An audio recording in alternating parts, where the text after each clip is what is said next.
کیا آپ جانتے ہیں ایک چھوٹے پرندے کی کہانی آپ کی زندگی بدل سکتی ہے؟ آئیے دیکھتے ہیں کہ شفیق بلخی نے یہ سبق کیسے سیکھا۔ آج ہم ایک ایسی کہانی لے کر آئے ہیں جو ہمیں محنت، رزق اور دوسروں کی مدد کا اصل سبق دیتی ہے۔ یہ کہانی ہے شفیق بلخی کی، جو تجارت کے لیے سفر کرنے والے تھے۔ سفر سے پہلے انہوں نے شیخ ابراہیم بن ادہم رحمۃ اللہ علیہ سے اجازت لی۔ راستے میں شفیق نے اندھے اور زخمی پرندے کو دیکھا۔ وہ سیران میں اکیلا تھا اور شفیق سوچنے لگے یہ پرندہ ویران میں کیسے رزق پاتا ہے۔ تھوڑی دیر بعد ایک اور پرندہ آیا اور اس زخمی کو کھلایا اور پلایا۔ یہ منظر شفیق کے دل پر گہرا اثر ڈال گیا۔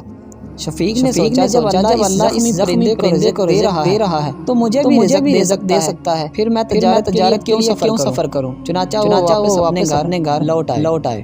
جب ان کے شیخ نے پوچھا کہ واپس کیوں آئے، شفیق نے سارا واقعہ سنایا۔ شیخ ابراہیم بن ادہم نے فرمایا سبحان اللہ، تم نے خود کو اس اندھے اور عاجز پرندے کی جگہ کیوں رکھ دیا جو دوسروں کی مدد کا محتاج ہے۔ تم اس پرندے جیسے کیوں نہ بنے جو خود محنت کرتا ہے اور دوسروں کو بھی فائدہ دیتا ہے۔